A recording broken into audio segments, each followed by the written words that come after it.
got another one. We got Lorenzo back in here. That's perfect timing because we just went live, Lorenzo. We just went live.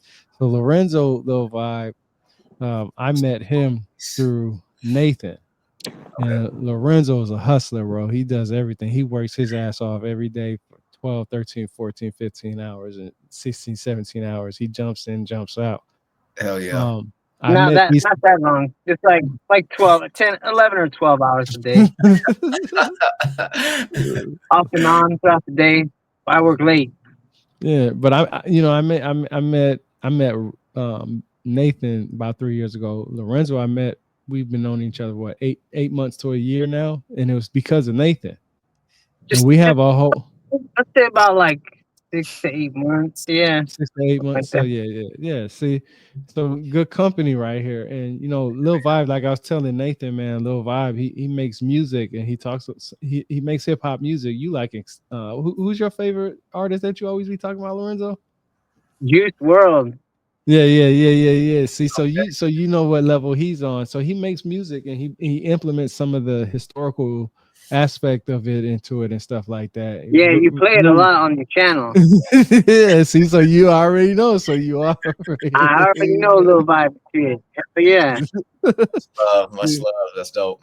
Yes, that's where the support comes in because I do it enough to where people are like, yeah, I know who Lil Vibe is. You talk about the motherfucker enough, shit, goddamn, you know what I mean? And a lot of people know about Nathan because I'm always talking about his website. I always say, man, I know a dude. If whenever something comes about Gnostics, I'm like, yo, I know a dude that talks about it to the point where this dude would tell you that you're literally an idiot for not listening to what he's saying because he's trying to tell you what to look at. In this book here, we went live, Gnosis Through the Ages. I love it. Like every time, this series is what I've learned from reading this book. And I got, three wonderful guests on here. I got Lorenzo, Nathan, and Lil Vibe. Most people know all three of you guys for different reasons, of course. And I promote all three of you guys in different areas. I know I have Twitter, I have Facebook. I don't know if you guys know about Nextdoor. Maybe that's something you guys might need to look in. Nathan, you might not know about that. It might be just a that's the U.S. thing. neighbor app. Yeah, that's that neighbor app that I use to help promote myself to be locally because I consider myself the local historian around here. You know what I mean? I have business Right on. cards. I didn't know I could promote myself like that. That's Man, what's up. bro, hey, I got business cards and everything, and I get on the That's right. Nextdoor app and I promote all my stuff. I promote my book, I promote my website, I promote everything. So you can probably do like a snippet of your song and be like, "Yo, I'm your local artist" and stuff like that. And Hell this and Nathan, look into it for you. That might work for you too. And Lorenzo, that might help you out with your driving stuff. Yo, you really need a ride? Hit me up. Blah blah. Cut the crap Yeah, and I gave somebody my number today. That's like a for sure ride to like another city over. yeah. So let's jump into Nathan because I know Nathan, man. Hey, we all Lil Vibe just got a taste of Nathan, man. How when he's on a roll, when he's about to share that knowledge, man, it's hard to slow him down, man. When once he opened up Yeah, that mouth, man, it's Nathan. like you better just sit back and chill That's because right. he Nathan goes nuts. I might That's do my some more boy songs, by the right way, there. Little White, because I love history. If you want to, by the way, steal anything, borrow anything, feel free to. Like, I'd like to see. I make some controversial stuff that you can put into your music that no one will bloody have because they're not willing to touch the text. It makes them feel uncomfortable. I'll put it this way: like the stuff I'll show basically proves. No offense to a lot of the mainstream religions today, but it shows that modern Christianity, being in its form of orthodoxy, this goes for Islam and Judaism built upon the Talmud, were all built upon sex trafficking. That's pretty much how it was. Ancient drugs, mystery cults. A lot of Christianity started off as mystery cults, sex cults, and drug cults, if you will. It's got a very in-depth history, and I'm not ashamed to talk about that. Oh, we about to get into it because because of what's most going on in people, the temples. So, hey, most people already know. Look, every book that I read, I have tabs on. There's no fucking joke. Like I don't play around. Like I can't remember everything, and I'm not. And I took this idea from reading it from a book called Dr. Supreme Understanding, an author that wrote many different types of books. And when you read a book, most people highlight or underline it. Well, in order for you to go see those highlights and underlines, you have to go through each and every page. Well, why the fuck would I want to waste my time going through every single page when I know some of the stuff that I don't need to worry about reading, and I want to get to the stuff that I found interesting. So all I literally do is just take a book, and whatever I found interesting, I put it on that side, and that's it. And I put it in and I read it and I go over it. And that's why I like that series that I created, what I've learned from reading this book, because for one, I've met people where they said the ancient text says this. Well, if the ancient text says this, okay, can you tell me where I can read that, where you said that at? Well, it's the Sumerian text. Well, tell me what Sumerian scholar says this. And then they'll say, they'll pick their favorite, and I'll be like, okay, that's cool. Now I'm gonna go back, read this book. 9 times out of 10, I won't have to waste my time because I already have it tabbed up. So I already know what you're talking about. So when you say the Anunnaki or this, that, and the third, I'm already gonna know who they are because I have it tabbed up. I don't have to go in there arguing. And I'm gonna go sit here and say, this is actually from what the person said that you said. But what you said is different from what the person said, because they ain't say that. You know what I'm saying? So that's why. And Nathan, I would say, Nathan, it's now the time to offend, because we need to push the envelope and change the status quo, because we've been burnt at the stake for many, many years for speaking the truth. So yeah, think about how.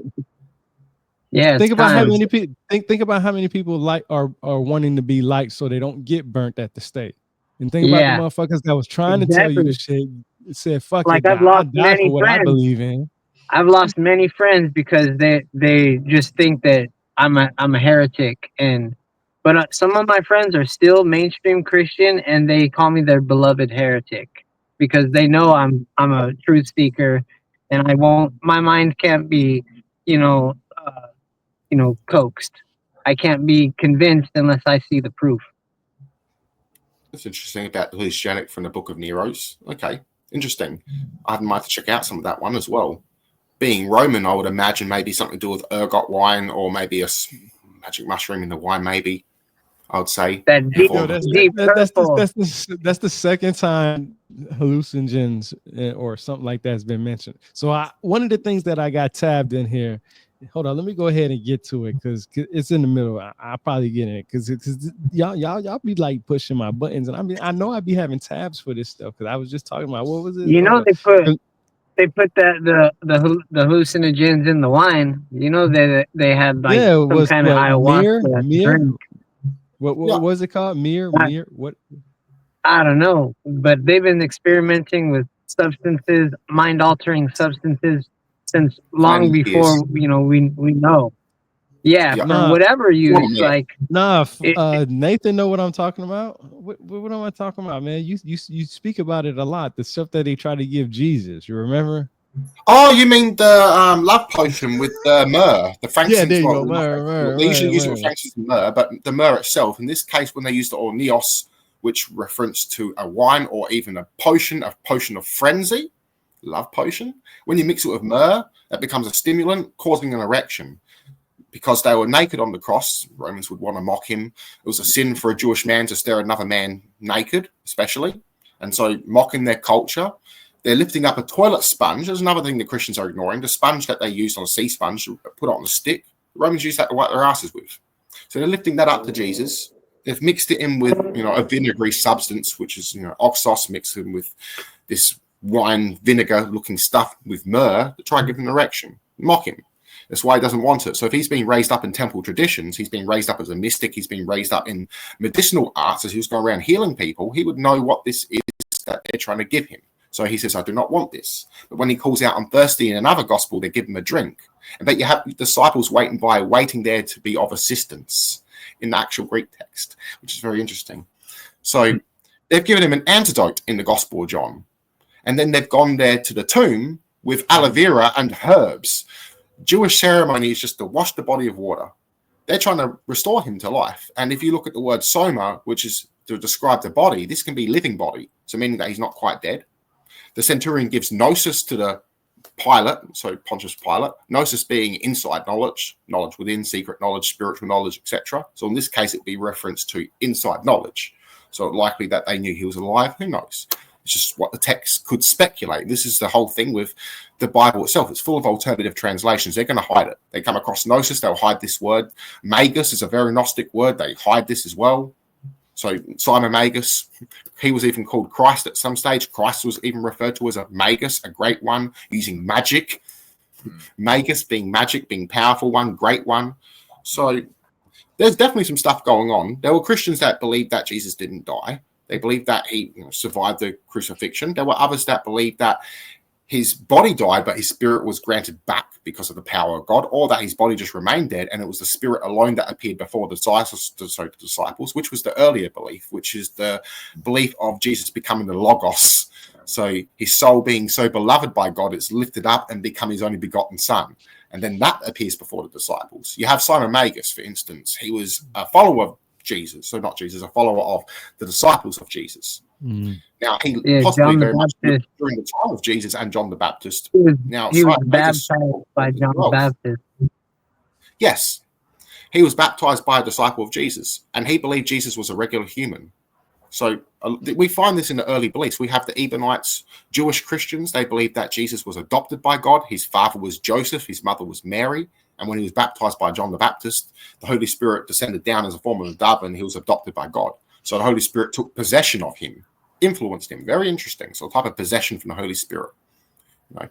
So we have this sort of in common in a sense. So the idea of becoming Christ for yourself wasn't uncommon in the ancient past. It's the same concept of becoming Buddha. Buddha, know yourself. So it's a self-transformation. It's a rite of passage. It's a way of being. So, psychedelics were used. It was a way of accessing the mystery. There wasn't, to be honest, there was no mystery without some form of mind-altering substance or a requirement of fasting and isolation. This was a way of accessing the mystery within. So it was also a rite of passage in many cases as well.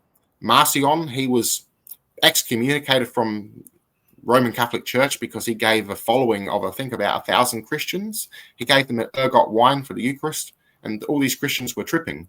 So they recorded seeing angels and Jesus descending down the heavens. So this very likely means that within the inside of the church, the Catholics were doing the same thing. And because he exposed the mystery to the public, they stopped doing it. And that was a no-no. You weren't allowed to expose the mysteries back then. So there was even a Greek philosopher that was talking about the mysteries and how he had a psychedelic wine and he was reborn. He was almost in trouble for talking about it. But he didn't really talk about it much. He just mentioned it was there. And that was still a no-no. So he went to expose the mysteries. It was within the secret cult. Tripping on something is a mystery in itself, like what I've tripped a few times on acid. I've, had some DMT before. I've had that salvia, and that what it does to you is a mystery. Like when you come out of it, you're like, "Fuck, what was that?" Like, so it is an extreme mystery. Like when you mix the dream world with reality, it's a huge mystery. That's all I sure. It takes you places, good or bad. It's funny you say that because I found it because it's on page 19, the Tree of Knowledge. That's what you're talking about. That's when you get into it. So this is what you say, homie. This is what's so interesting about what you're talking about. Because the last time a couple of years ago when we talked, Nathan, you talked to me about the mushroom, the Mexican mushroom. And that's what you said. The Tree of Knowledge in the Garden of Eden story has also been changed. The story of the apple being the forbidden fruit actually comes from the Greeks and Romans. Now, if you think about it, an apple wouldn't give Adam and Eve visions of right and wrong. Listen to me now. This is what you said. You said, or good and evil. The fruit of knowledge. Now, hold on. Now, here you go. Or good and evil. Just like you said, Lorenzo, you was already on it. Or good and evil. This is because the forbidden fruit was actually a magic mushroom, specifically. And how do you say that? Because I'll butcher it right now. I'm telling you. And what I'm going to do, I'm going to butcher it too, unless I look at yeah. So what I'm going to do, and this is what I love. There's a mushroom with the red and white dots, polka dots. You see like at Christmas time, Santa Claus and the elves and the reindeer. So that was even used in ancient Sumeria, referred to as the flesh of the gods. They were in the island of Patmos, which is where the Revelation text was written. Romans went there to destroy the magic mushroom because Christians were so much of a problem they kept taking them there. So now the thing is, there were different diverse groups of Christians. I'm not saying this is for every single group. Mm-hmm. Multiple different. So there were particular Gnostic Christians in particular that believed that a way of contacting Christ was taking the magic mushroom, that his spirit was in the mushroom, so it was encoded in the mystery. So it's a trippy event, but not all Christians had this belief. Some also did believe that it was a way of contacting him through the mushroom, through a psychedelic, and thus you could enact a passage to meet him and enact the spirit on yourself. So a form of Christ possessing you. So, or the Holy Spirit possessing you again. So these were within the mystery cults, especially within ancient Gnostic Christianity. So it's very interesting. We even had the belief of Jesus using cannabis. We especially find cannabis within Kabbalah cults of ancient Judaism as well. And within the Jewish mystic locks, we see this within the non-canonical Old Testament text that cannabis is being mentioned as well. So a lot of the canon texts are removing stuff, but we can find this within Dead Sea Scrolls and even the Septuagint. As the Septuagint was copied from the original Hebrew text that now lost time. But here's the thing. When I say original, it's kind of iffy because they had different sects of Judaism back then. You had ones that didn't want nothing to do with the Greek, and they exiled themselves into the wilderness, just like some of the Essenes. You had the Essenes as well that exiled themselves from the temple, that lived out in the wilderness. They want nothing to do with the temple because they viewed it as corrupt. So the Septuagint does have some Essene text in it too. The Septuagint really is one book crammed in together, and during this time, the Jewish people were arguing over whose text was canon, whose idea of God was correct, or gods. So Ptolemy, who ordered the construction of the Septuagint, made the first Jewish Bible technically. So they were individual text crammed into one. So from there, later on, the Jewish people would remove certain text to reconstruct their Torah, and they would borrow from the Greek language themselves to reconstruct their language that was lost. So they would remove things, and this is the reason they removed things was because it was too popular for early Christians, especially Gnostic Christians. Many Jews were becoming Gnostic Christian, and they didn't want that. The Christians stopped using the Septuagint because too many Christians were becoming Gnostic Christian. They didn't want that either. So that's why only some still use it. A lot of Gnostic traditions are still carried on within the church, building a personal relationship with God. Gnostic. So it's interesting to become like Christ, to become like Jesus, be like Jesus, Gnostic. You know, so they don't realize what traditions they're carrying on, and yet they were burning these people, burning for centuries. You know, it's hardcore. Another thing I want to mention about the Gnostic Christians and why I really chose them, what made me love these people, as they were the first to introduce child rights into the world. So that was by the 3rd century, the Romans introduced child rights because they kept killing these Gnostic Christians that kept running through their brothels, kept rescuing their abandoned children that they left out to die they didn't want because they were misshapen or because it was a female and they wanted a male-dominated house. So they rescued abandoned children out in the woods that Romans and Greeks would leave out to die. They also didn't have age limits back then. Pestry was a thing. They would even chase after young boys. Athens was known for this. They would have to hire bodyguards to protect their children from rich old men. Now, it wasn't just for this reason. They passed on their craft. So it was kind of like an adoption with sex, weird as hell. So the Christians were challenging this. They were seen as an act of rebellion because you were freeing slaves. That was illegal. You were inciting rebellion, executed, crucified. You were crucified as a rebel. So Simon Magus, he rescued his wife Helen, from a brothel. She was a sex slave, and he later married her. She became second in charge of his movement. His followers, because of that, would rescue children from brothels women.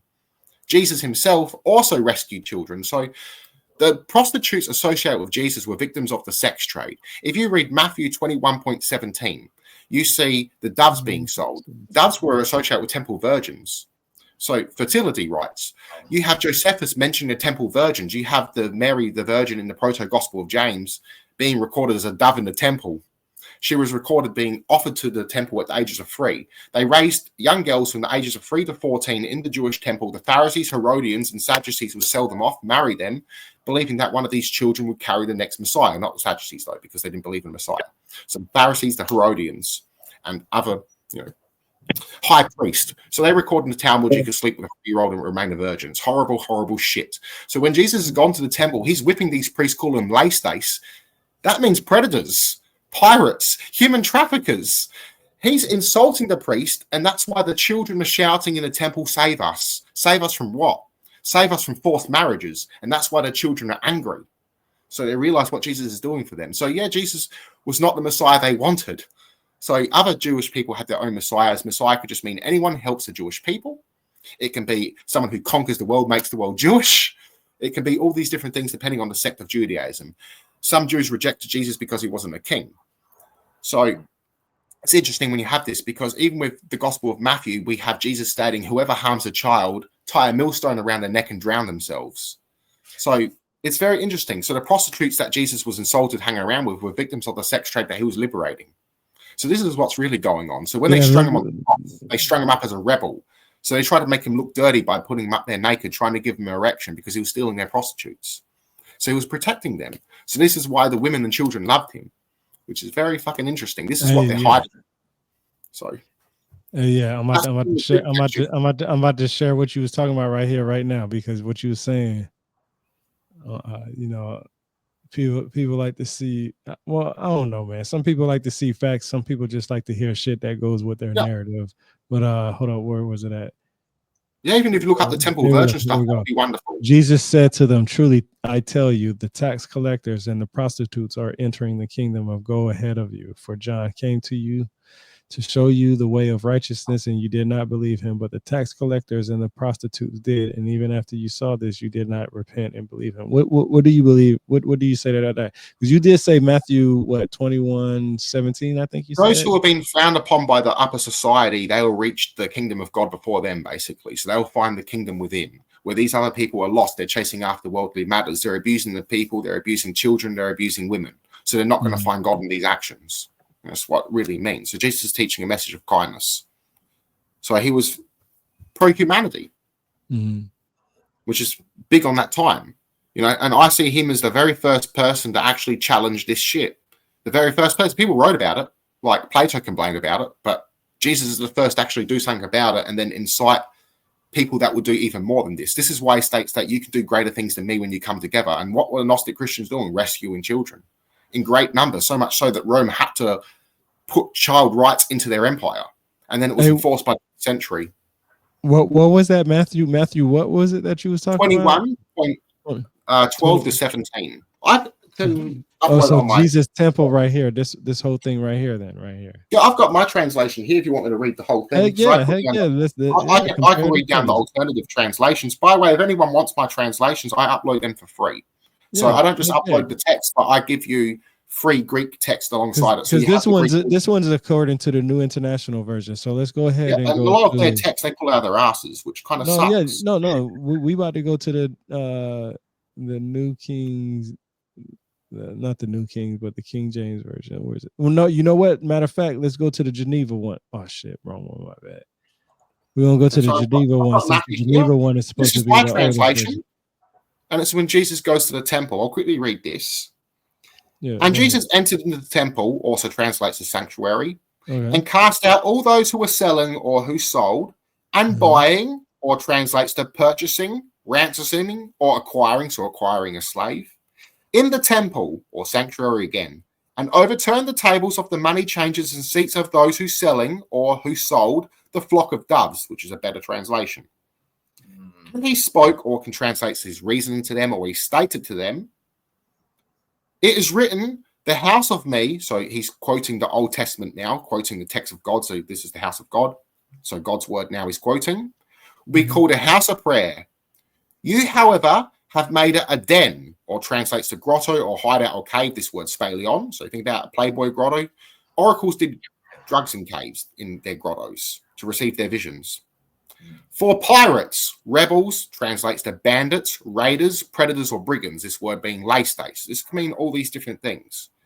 So he's calling them, rebels of their own people, predators of their own people, pirates of their people, pirates of children, brigands of their own people, abusers of them, etc.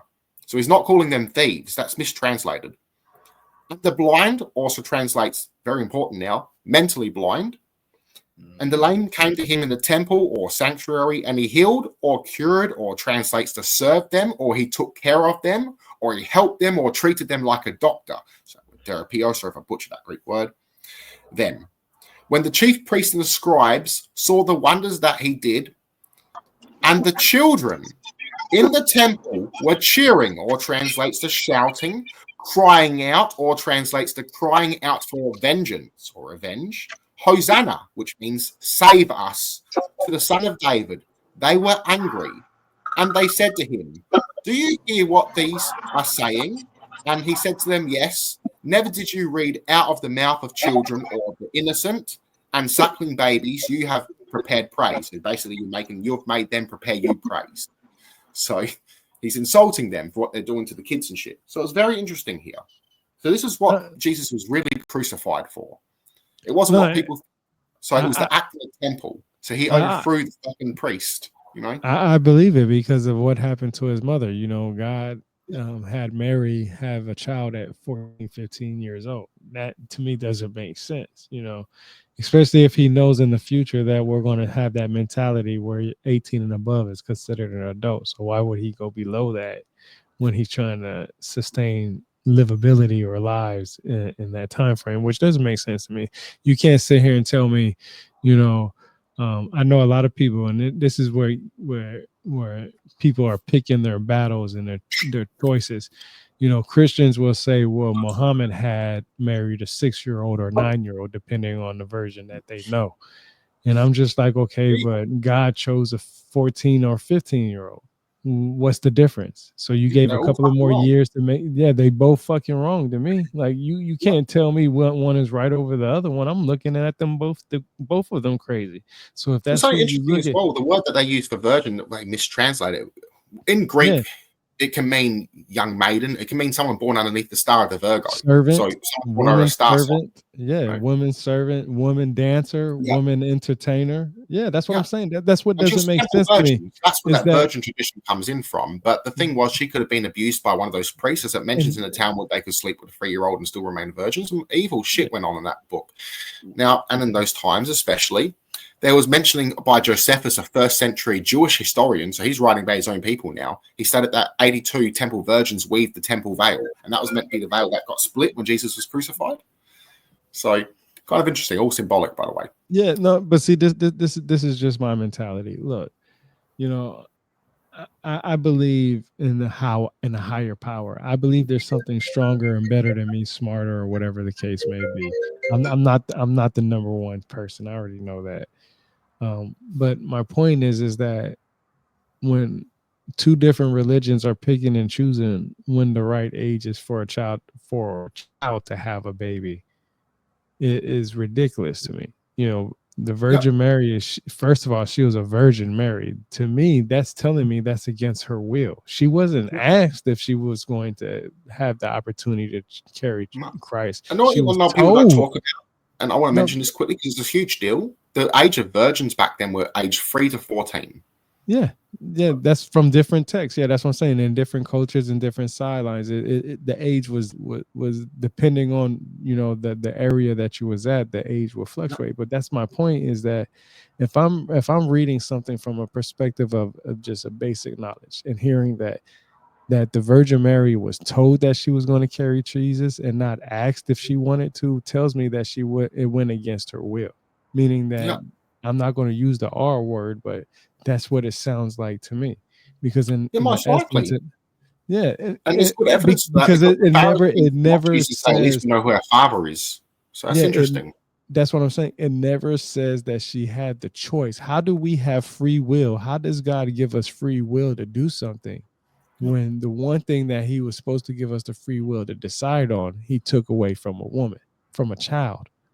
You see what I'm saying? That's what doesn't make sense to me. And I know a lot of people will be like, oh, that's not how you're supposed to think about it. But I'm just thinking about it. I have a daughter. I don't want her to fucking marry nobody at no goddamn 13, 14, 15 years old. I don't want her to carry I don't give God. You better, if you gotta choose somebody else, give them the opportunity to do that. And why is it got to be a mystery and a lie? Why does it have to be hidden for so long before the time comes out? Because there's a chance Pentara, which was a Roman soldier, he was a Canaanite, so he's a Phoenician. Mm-hmm. So he could be Jesus' father. And if he was around the same age as Mary. So that could be out of wedlock. And the Talmud also does mention this, that Pentara was his father, and he died around, so he'd been about 50s, around that age when Jesus died. So it could be why Jesus survived. But again, around the same time, we have the name of Pentara and Joseph being mentioned as the father.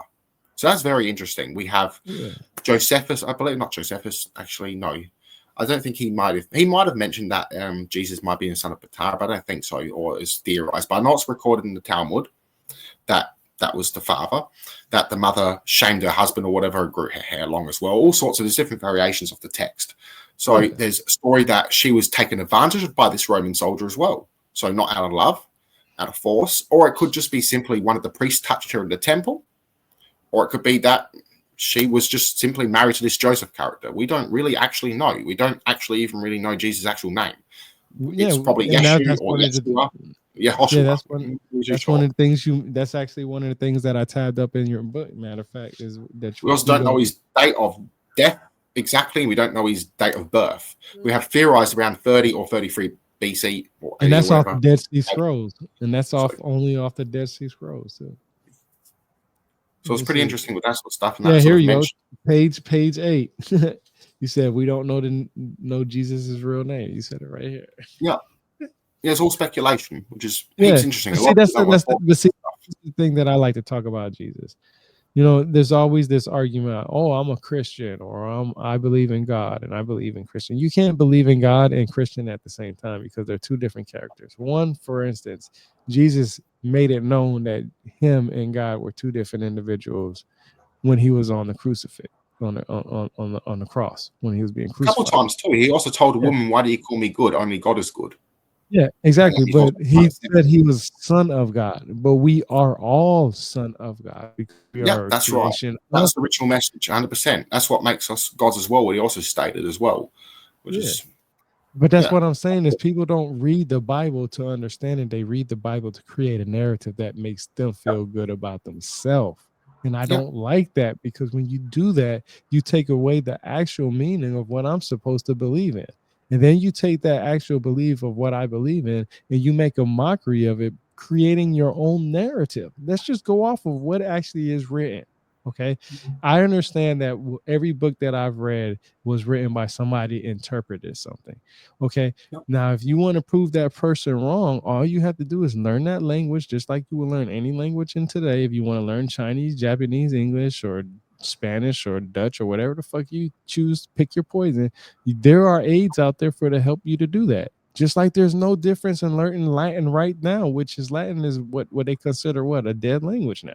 But you can still learn that. There's ways to teach it. So if you can prove to me, like that's what I like about you, Nathan, is that you go out of your way to actually try to learn the language itself, and you give the actual interpretation from what you understand.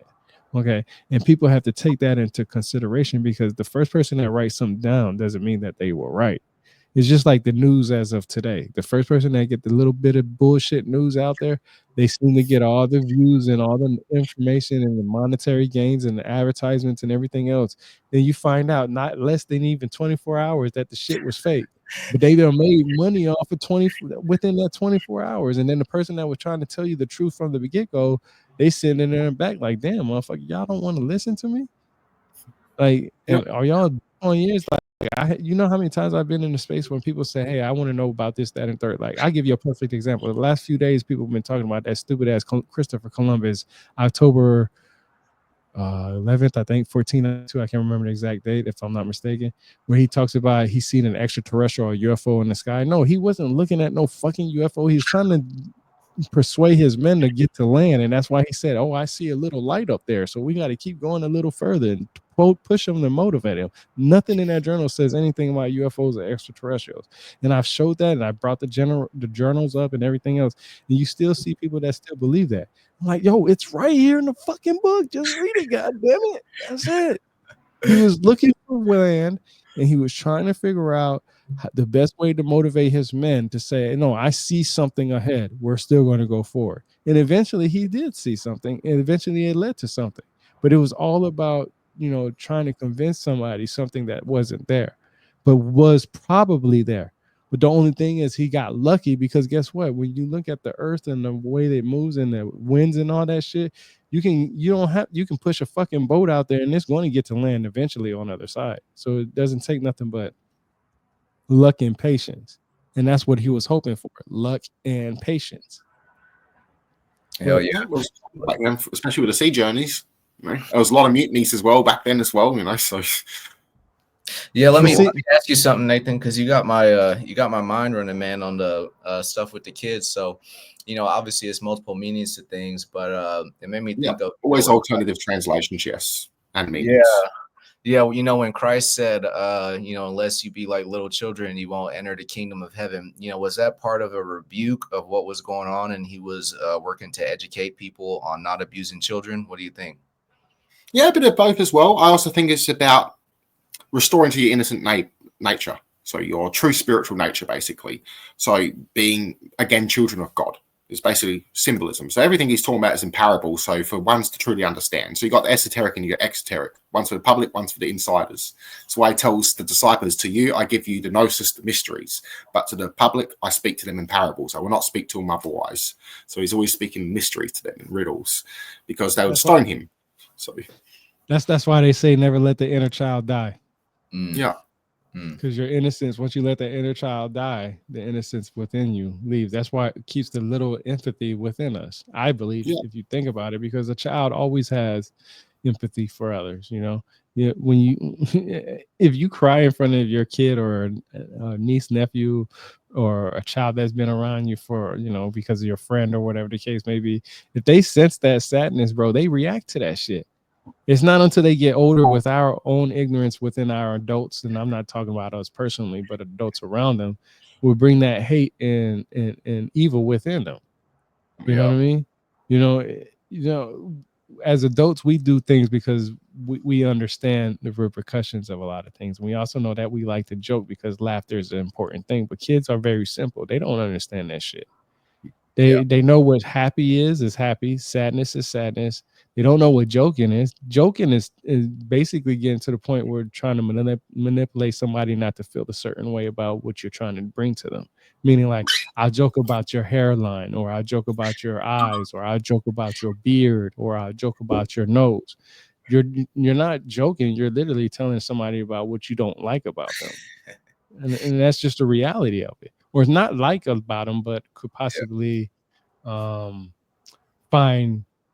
funny. Laugh. Funny things. Comedy is subjective, right? You know what I'm saying? Um, uh, the way some people walk. Some people walk. They don't even. They fucking. They don't even. They don't look. We got fear in here. They don't even. They don't even walk totally on their feet like this.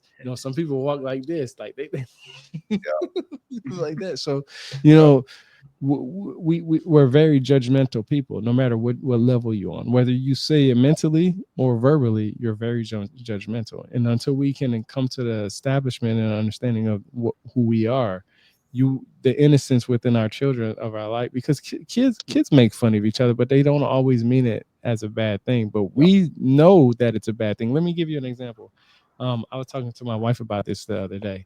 When you're at a red light and somebody's not moving when the light turns green and you hit the horn, depending on the person, you're going to take that horn as disrespect or something as, hey, I know you may not be paying attention. So me being the asshole that I would be like, I'd be like, why the fuck you not paying to the goddamn light? You know what I'm saying? What the fuck is you doing? That's what's going to go through my head, right?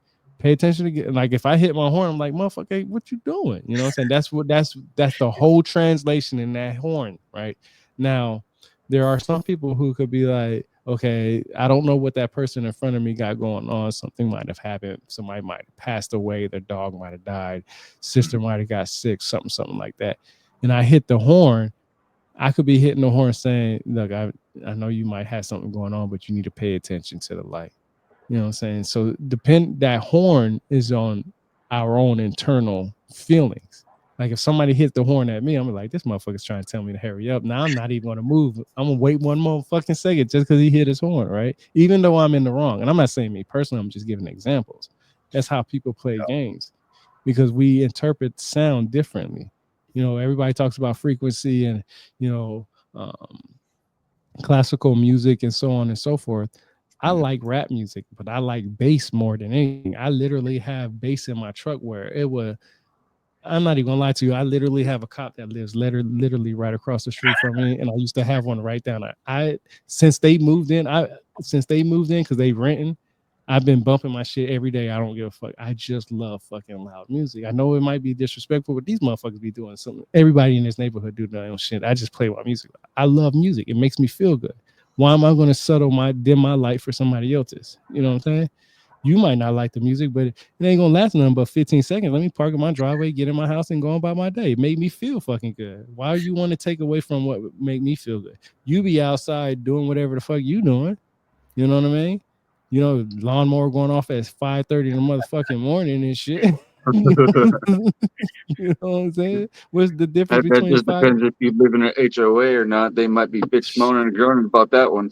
I don't even live in an HOA, but that's what I'm saying is that I live in a pretty good neighborhood. I mean, I got a pond like literally in my neighborhood and shit.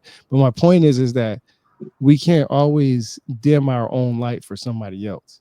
You know what I'm saying? I like my music loud. When I roll up at the red light and you see my windows down and you hear that music up, then roll your shit up and wait that goddamn light till it turns green and you can go on about your day. I'm not bothering you. You shouldn't be bothering me. You know what I'm saying? It helps me be where I'm at. And that's just with anything. I know some, like I was reading this article the other day that some people were getting mad that in some HOA places that have vegetarians, the people who are in charge of those HOAs, they get mad that people are barbecuing meat. Like, how in the fuck you gonna get mad at somebody barbecuing some meat? Close your motherfucking windows, get in your house and shut the hell up. Turn on your cooking channel for vegetables and rice and whatever the fuck else you want to eat and enjoy your day. Dude, Why the fuck?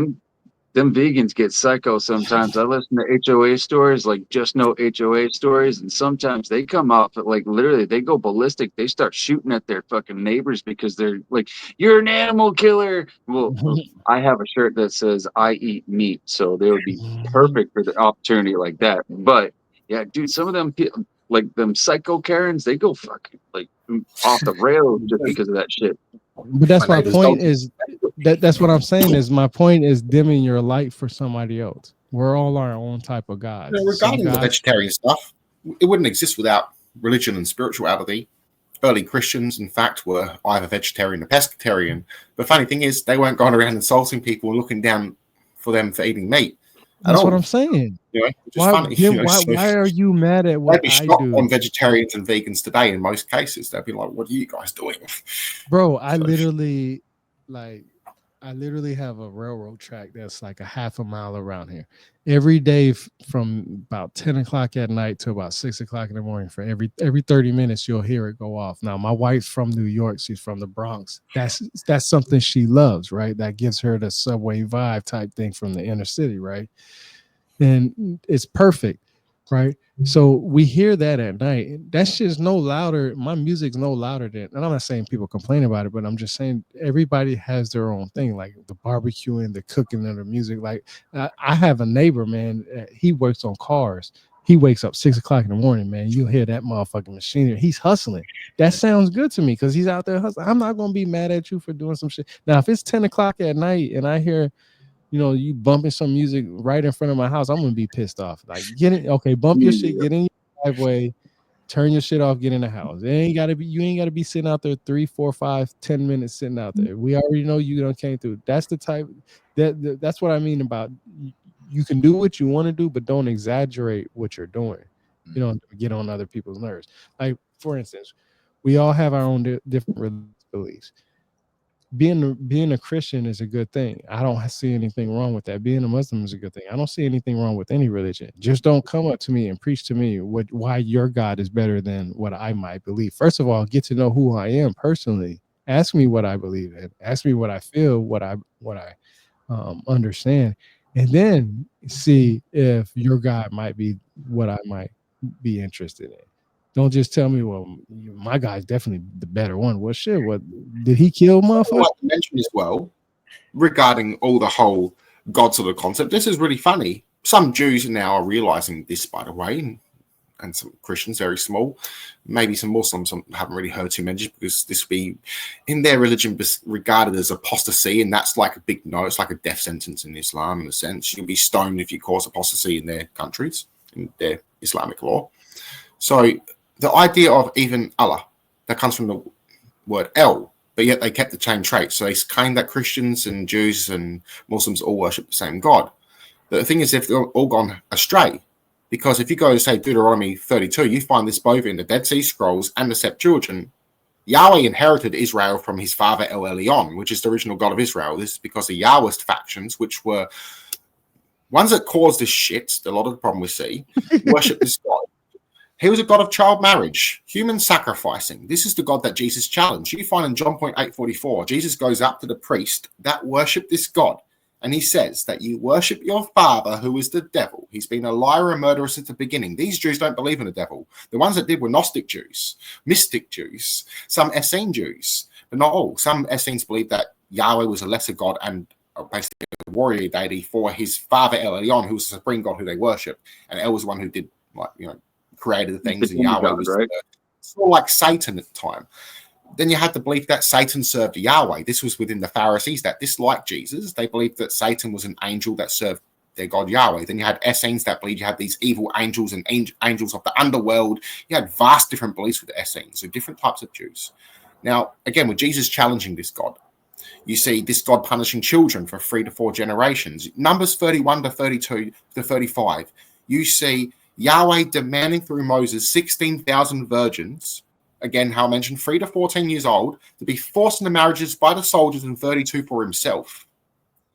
Judges 11 to 12. Jafar sacrifices his only virgin daughter to Yahweh. This is meant to be demonic. It's virgin sacrifices. Child marriage. This is evil shit. So this is what Jesus is challenging. He did not worship this God. He worshipped El Elyon. He mentions El in one of the Elohim or whatever the word is that he mentions when he's shouting out about. Spell it out. Spell it out. Or God, like, why have you left me or whatever? So in that text, he's referring to El. He also be called the Son of the Most High God, El Elyon, the Most High. It's a title. So meaning he does not worship this Yahweh God, which was a Canaanite God. But be fair, El is too, as the Jews come from the Canaanite religion, or the Canaanite people. So they had multiple different gods, Canaanite pantheon. Yah and El were one of them. You have the Exodus story, a mixture of the expelling of the Hyksos and Shashu. The Shashu were recorded by the Egyptians as troublemakers, kidnappers, and mercenaries. They worshipped their war god Yahweh. The ones that took over the Egyptian throne, more civilized, worship El Elyon, the Most High God. So these two people got expelled from Egypt, kicked out, said, get the hell out of our country, and they found Jerusalem. So everything what we've been told is BS, because the Canaanites living in that city that the Jewish people claimed to live in were the Canaanites living there. And later on, when they said that they built the city of Ramses, that was a Canaanite city that was rechanged because Ramses expelled them. So that tale of Exodus is a mixture of later and earlier events. So a bit of the Akhenaten story would have been mixed into that as well, with the one God idea of Moses stuff, with Akhenaten, one son God. So all this sort of stuff has been mixed in, into a big mythologized figure. But long story short, Jesus is carrying on these traditions of the earlier religions worshipping El, which some Canaanites rejected El because he was too loving and too merciful and too forgiving. They said, we can't have this God because we can't go to war. Then the Israelites at the time that were worshipping Yahweh kept getting their asses kicked. So they're like, we can't have a God that's too violent. So they mixed in El with God. So they have this idea of a loving God and a vengeful God all one. So, but El was the original God. He's a merciful God, but it's just a title. So some Jews referred this as his name, the name of God. Others believed that did not have a figure. They did not make idols. They just believed that this was a term to use for this God, as God didn't have a name. It was unknowable.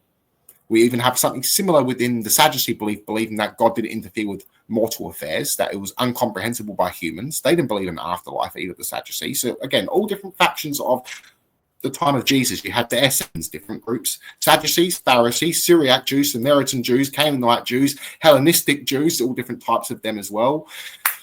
And then you had the Zealots, different types of Zealots, such as the Caesarea, whatever they were called. So you have all these different types of Jews, hundreds of different types of Jewish beliefs. Yeah, but they all group them together. They group all of them into one. That's the thing that they've done. And that's what they did with the Bible. All these different texts by different people with different beliefs, different theologies, different groups crammed into one book. That's why a lot of Jews didn't want nothing to do with it. And some of them didn't want anything to do with Septuagint. Some were quoting from it. We find Greek language within the ancient Jewish temple that was the ruins. So the second temple was flooded in with Greek. So synagogue is a Greek word. So during the time of Jesus, only the nobility spoke Hebrew. Some of the lower classes did, not many. Most of them spoke Greek and Aramaic. So you had Luke, for instance, he was a doctor following Jesus. He was a Hellenistic Jew, possibly meaning that he had a Greek ancestry, or he was a Greek that converted to Judaism, or his family converted to Judaism, or they lost their language and they can only speak Greek. So there were Jews back then that couldn't speak Hebrew, they could only speak Greek. This is because of the Babylonian exile. They were forced out, the nobility. The lower classes remained. They changed language to Aramaic, and thus you had this, and also some Greek mixed in, because Greeks would come in and conquer off the Persians. So they ruled it for a while too. So you had all these different languages in that time, different beliefs. You had mystics. And this is why you had them calling Jesus blasphemous, trying to stone him. And where he's saying that, I have a different father from you. And saying that, we are all the sons of God and daughters. And that was meant to be a sin in their eyes. So they didn't receive him as their Messiah. But you had the Essenes that did. And you had Samaritans. So you had all these different groups that were following him. Zoroastrians were following him too. So the Magi that would come to his birth with the frankincense, gold, and all that, well, they weren't Jewish. They was Persian Zoroastrian Magi. So they were Magi, meaning priest of a different religion, coming to honor Jesus, believing that he was a reincarnation of their prophet Zoroaster. And Hillman, he can suck fatty. He talks shit. Like, tell him I called him out ages ago, like last year, and I haven't heard nothing back from him. Oh, challenge anyone, my ass. He talks shit. And also, he has a questionable past. He's been displayed as a past sex offender. He also had 2 roommates, unfortunately, unalive themselves. So I don't like him with that aspect. I don't want to interview him and chat to him friendly and learn a bit of Greek off him, but he just had his crowd attacking him because I called him bullshit. It doesn't give any alternative translation. So, also a bit of a junkie, I'd say, about the Hillman person. He can watch this, and I give him this to him. So, and I'm a priest saying this, I'm bishop now. I love everyone, but he's not a very good person. He should change, and he makes a bit of money. Go donate if you listen to this, Hillman. Do some charity work. Do some good. Get off your asshole. So that's my 2 cents. I don't even know who this is, but now I'm going to go ahead and do my due diligence. He hosts a channel called Lady Babylon. So Lady Babylon, he's a bit of a cult. He's a Satanist. He's a cult leader. And he's known for sending his cult to attack other scholars and to attack people. He attacked my charity work. So that's why I got disrespect for him. If he didn't do that, no problem. Over here, bro. Yeah, Royal Rumble up in this motherfucker. I ain't even playing, bro. You ride through this neighborhood. Tell him this live if you want. Tell him he can jump on live and I'll call him a dickhead. You're talking about Dr. Emin Hillman? He's said to be a Greek expert, but he never has once said an alternative translation of Greek. It's flooded with alternative translations. What are you doing? Not just this. I've seen him in these earlier videos mixing an 1800s fiction text written by an author writing this for a display of a novel. So it's a fiction story of hashes, and he's mixed that text of an author with the ancient 2nd century biblical text. I like. This is what I like. I like it when people get called out. You know why I like it? A fiction text with a historical text. But they're 2 different accounts from way 2 different time periods, and one of them has nothing to do with the Bible. It's a story of a journey, like a tale, a fable of a dude smoking hashes. It has nothing to do with the Bible at all, but he mixed that text in with it, and I'm like, that's dodgy. So, however, I do like the fact that like everything that you've talked about tonight, like he has talked about as well, especially. The concoctions of the hallucinogenics from the Book of Nero. I mean, and even in that Book of Nero, like even Nero specifically references Jesus and the hallucinogenics and the children at the same time. It's like, so like it's not far out of the realm, but I do see what you're saying because he does involve a lot of other useless shit that does not need to be in. He stole some of my sources. Hey, y'all got me curious. I'm about to look up this Gospel of James. He got that from me. I'm gonna hit him up. That's my idea. I have no idea what the fuck either one of y'all are saying. Me either, bro. I'm just tripping, yo. I don't even know who the fuck he's ripped off some of my work, unfortunately. So he would come off on the idea of Jesus being abducting children, right? But then it makes this no sense. Why would he go to the temple to save children only to take them? Like, for that reason, no, it makes no sense, especially if his mother was a victim of that trade. And then if you go to the text of the Jesus in the garden, well, he ignores the sense that Jesus says that you come here with knives and clubs to arrest me as if I was a predator like you.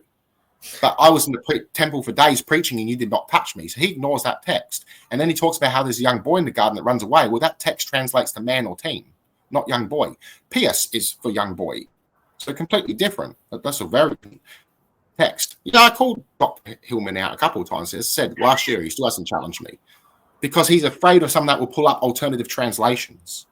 He only give one text and say, I'm right. Well, I'll tell you there's 100 texts. Pick your choice because I don't fucking know which one. I haven't got a time machine. That's but then he'll jump in there and be like, "Oh, I'm the only like leading expert on ancient Greek. I do this all day, every day." Like that's always his excuse. Like I do this all the time. Come again? Really cool. Mounts, he's one of the top experts in Greek. Now he knows his shit. That's who I rely on for my Greek. Who? So if I have a question, I go straight to him as the source. Who? So that's Bill Hillman. Sorry, not Bill Hillman. That's Bill Mount. Sorry, Bill Mount. Hey, goddamn, boy, you confusing the fuck out of me. So Hillman probably uses bits of him as a source as well. Wouldn't surprise me. But you know, it's funny because everybody has a way to create their own narrative. That's why I say, man, when we get to like if you're everybody in, unless you can translate the information yourself, you're going to have to show me why you came to that translation. Because most of the text, when we're talking about the Bible, I'm not going to the Greeks. I'm not going to the Egyptians or anybody. I'm going to the pictographic script from the Hebrews or the Aramaic. And I'm going to look at what the pictures mean to me. Because this is what I tell people. I hate to go to a fucking museum and tell me what I'm supposed to see and what it's supposed to mean to me. No, I want to see that piece of art for myself, and I want to understand it, get my own interpretation, and if I need more questions, then I'm going to ask about it, right? Because that person that did that art might have a different meaning, but when I look at it, it means something totally different. If I see an X and you tell me it's a circle, I'm looking at you like, what the fuck? Do you know what an X is, bro? You know what I'm saying? Yeah, regarding that question, I did actually watch that podcast as well, and he kind of put the pressure under, and that dude wasn't even qualified. It was just an X's preset and not the whole was talking about either. So both of these two dickheads were arguing without knowing. I'll tell you who the exorcist is to go to, bro. His name is Gabriel something. And I have to look it up. He what's that dude's name that made the movie Gladiator? What's his name? Russell Crowe. Are you not? Yeah, he Russell Crowe played the exorcism guy, and and I actually have his book and everything, bro. It's he gives you a rundown on the idea of how these people become possessed, and he tells you, and I'll go over it. I'm gonna go over it because I have this series, what I've learned from this book, and I'm gonna go over it. But the movie is pretty good. It was on Netflix. I'm gonna look and see if I can find it.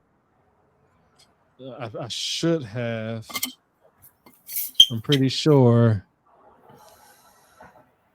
I should have at least put it on my. One thing I actually want to mention as well, quickly before regarding that, and no problems at all about with the question for Lenny. One thing that Hillman never discusses, and this shatters his theory straight away, and I've already mentioned it before, about Christians running through brothels saving children and Christians rescuing abandoned children. We have sources of this written from historians that are writing about Christians saving children. So why were these first Christians, many of which were Gnostics were known to rescue children from brothels. They were known to rebel against authority. They called the government figures of their time archons, which is what archon means, a politician, someone leading, a ruler. So they were known to challenge this. So if they were challenging this stuff, that makes Ammon's theory fall right apart. So there's no standing ground for it. Especially if when Jesus states whoever harms the children, so child drown themselves, it can also translate to those who make them stumble or fall away. So again, alternative translation, something that he never brings up. So some questions with that sort of stuff. So I question his whole theory if he doesn't look into those accounts. And as a historian, you should be looking into those accounts, especially accounts that can make your account fall apart. 100% you have to be ready for that stuff. And for him not to go mention this and not use the Gospel of Thomas as a source as well, which is the oldest Christian text we have, that's questionable. So he's relying on later texts. And then if he goes to the Talmud, you have to take into account that the Talmud Jews insulted Jesus. They hated him because he was challenging their authority. So again, makes his theory fall apart. So if the Talmud Jews were abusing children and Jesus challenged them and then states whoever harms a child drown themselves, what the fuck is Ammon talking about? You know what I mean? Like it's questionable. So to bring up the the book that I was talking about, this is the book right here. I posted it a while ago. This is Russell Crowe, the Pope's Exorcist, and this is actually the book right here. And Exorcist tells the story. I have it, of course. It's basically about Gabriel Amaranth was the Vatican's chief exorcist, claiming to have performed thousands of exorcisms. A strong advocate for spiritual warfare, he was both influential and controversial in the Catholic Church. If you look right here, the movie actually is almost, close to being accurate as this. It's pretty interesting because I learned about this book from reading or from watching this movie. So when I learned that there was actually a book that actually tells about it, because it said inspired by actual files of Father Gabriel Amaranth, I was like, well, shit, let me get the book then. You know what I'm saying? I'm getting it from the horse's mouth. Somebody that says they actually practiced this stuff and did this from their experience. So if I'm going to go to anybody by exorcism, I'm going to go to this individual right here. I'm going to read his book, and that's what I did. And the only reason why I am the reason why I'm the way that way is because, like people say, when somebody says when it comes to exorcism, I'm trying to figure out, what did you get it from your movies? Yeah, what you was talking about earlier from the pious. Now, fear. This is what's awesome about Nathan. He gets actually papyrus paper from Egypt. He actually gets papyrus. This is an ancient Christian spell in the 4th century. Can you scan that? Can you scan and copy that and like send me an image? I would love to, because like I'm on my phone and I can send you one link. You can actually see the museum article on it and stuff like that, and they'll translate the text. I've kind of forgot exactly what it says, and also a spell to cast out spirits and demons, written in the 4th century in Coptic, found in Egypt and now in the British Museum. I'm trying to think what's the thing. I'm pretty sure it's closely involved, and a prayer, and that wasn't uncommon, because you find something similar with a laxative text to cure constipation that would follow with a herbal remedy along with a Christian prayer and a divine image on it, for example. So you would find stuff like this. Ancient Christians magic. So how is it in comparison to the Latin? The Latin, yeah. Well, we have Latin some ones as well, but we have older ones in, say, Greek, Coptic, even some Hebrew ones. So during Jesus' time, before his time, we had Essene groups that were trying to cast out unclean spirits and demons. So not demons in regarding this, because they viewed pagan gods as evil spirits, or some even viewing as a command under the Lord of the Underworld or the devil, even, many of which believe was Yahweh. Simon Magus believed that Yahweh was a fallen angel and the leader of the fallen angels. That wasn't uncommon either. Some Essenes had this belief too, believing that Yahweh and the temple nobility were followers of the devil, basically, because they overthrew them out of the temple and corrupted the temple. So thus they left. You had all different beliefs. So very interesting. Yeah, it confuses me. It confuses me because, like, like papyrus, I think Egyptian, but they were more in tune with like energies, vibrations. Like, they did believe in other like spirits that did exist, but like not as of possession. How would they go by like exorcism? Like, it just like boggles my head right now. They had prayers. Some of them were drugs as well that they used too. Baptism, extreme fasting. They would do all different sort of things, depending on who you would see at the time as well. Like, you being simply sick the cold could be seen as being under demonic possession. Mm-hmm. So being just when you look at Jesus healing people, for instance, every word that uses for healing is rendering doctor service. So he's medically examining them, medically treating them, because it also means divine healing as well. But again, with the, say, ancient drugs, it wasn't the drug or the herb or the plant, the medicinal properties that were seen to actually be healing you, but rather the divine properties that were within them. So it's still an act of God healing you. So, which is interesting. So even with spirits, they was believe some were good. Some were your ancestors guiding you. Sometimes you'll be sick because you're doing something correct. You're not appeasing your ancestors. All sorts of beliefs back then. So even demon can mean ancestor, spirit, God, lesser God. So when Jesus is casting out demons, that's bullshit. That's mistranslated. He's casting out other people's gods. Or he's casting out unclean spirits, which is basically just people that were angry at God when they died, so they become vengeful, all sorts. But yeah, that regarding gods, there were in the belief of Judaism, some believe that there were other gods, but they only chose to worship one god. So you had the Elohim. So Elion having 80 children, his wife being Asherah. So Yahweh was one of them. Baal was another. But Yahweh and Baal went to be enemies, but they're brothers. Bro, Baal was Lord, yo. That was the Lord. Yeah. And some texts believe that Yahweh and Baal the same thing. Every time I hear somebody say, "Man, I love the Lord," I'm like, "Yo, you love Baal?" And there's different types of Baal as well. Be like, some were good Baal, some were bad. Yeah, they'll be like, "No, child sacrificing." So if you actually look at the word Molech Baal, replace that word to child sacrificing Baal. Yeah, that's what I'm saying. That's what I'm saying.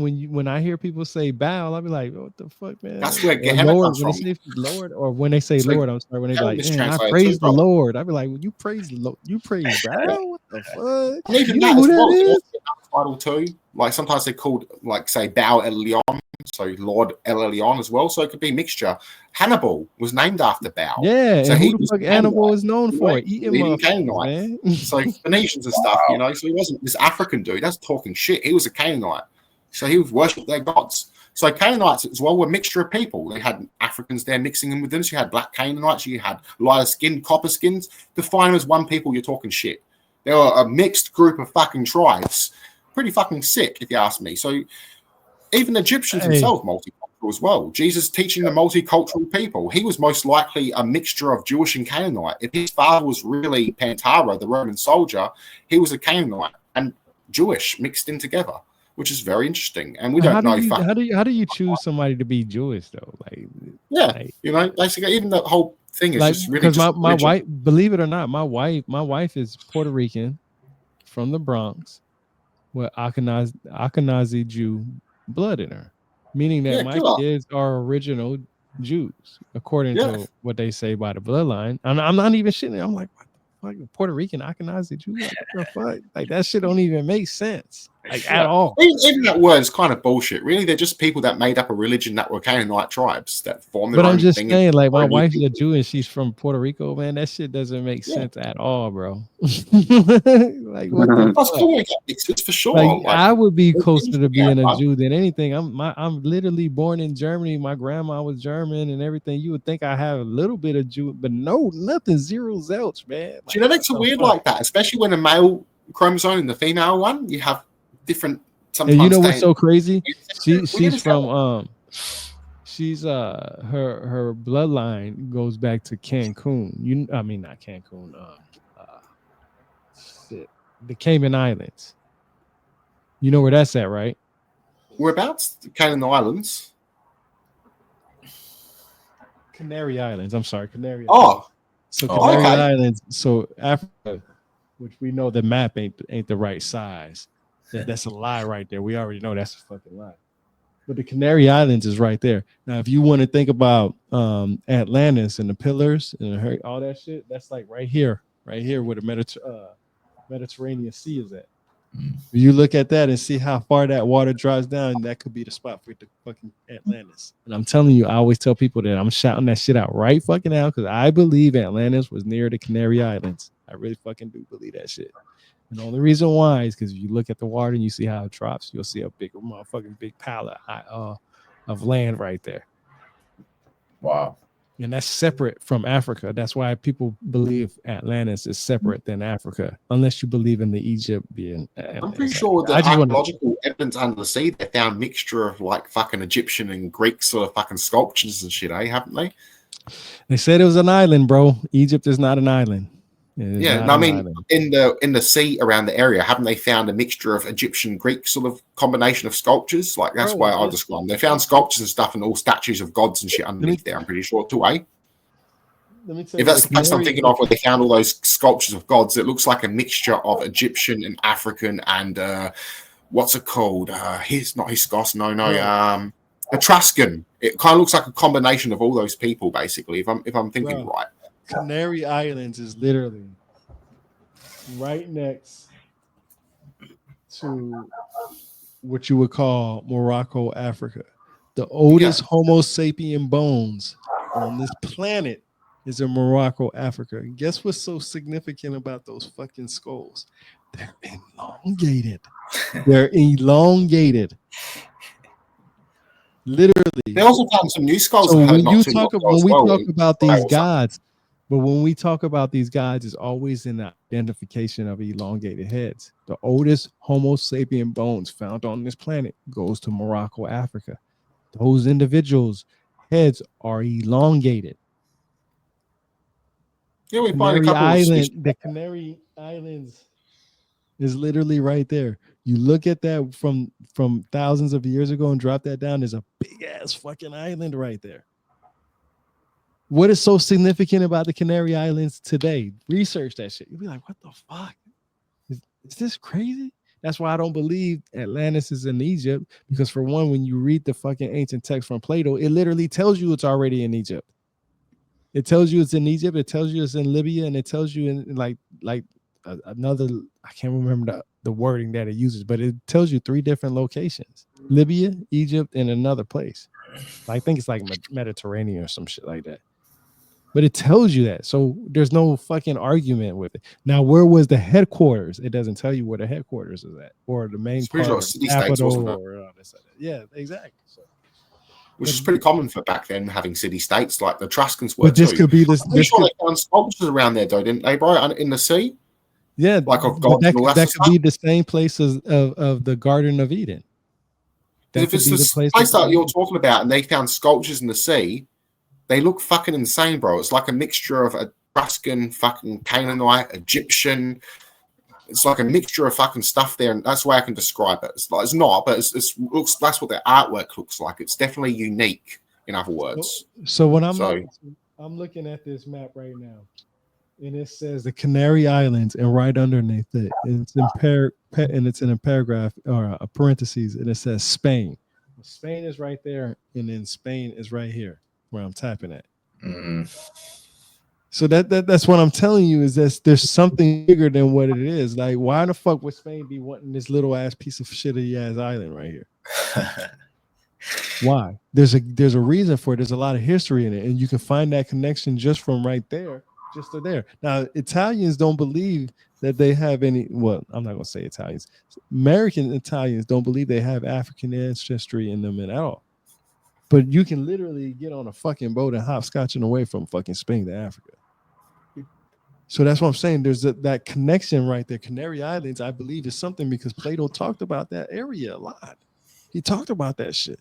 Herodotus talked about that. Take into account that the Gaelic-speaking people sailed around there in the basically bottom end of Spain as well. Basically, the top. They had to go there to refuel before they went to the Americas. That's where, if you read Columbus, Celts were invited over in Egypt as well. I'm pretty sure we've had discussions on this as well. So they were invited to come over to Egypt, marry their women. They want to marry their women as well. So you had a mixing of that, and then the Celtic tribe there tried to usurp the Egyptian throne, but they got put down, which is interesting. So there's no white ancestry in, or whatever.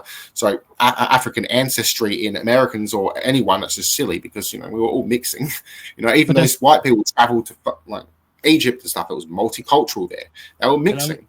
I'm glad you said that because a lot of people would say Christianity started in Ethiopia because of the oldest, the Ethiopian oldest church. But then I have to think of what about Israel? What about the Jews that were Christians there? So it's like, and that's what I was saying. Oldest church there. That's a different subject though. But yeah, I know what you're saying. That's what I'm saying. So just right here, and of course this isn't an accurate map of it, but Ethiopia and Spain and Morocco, Africa on totally opposite sides of the world. How do they got a connection?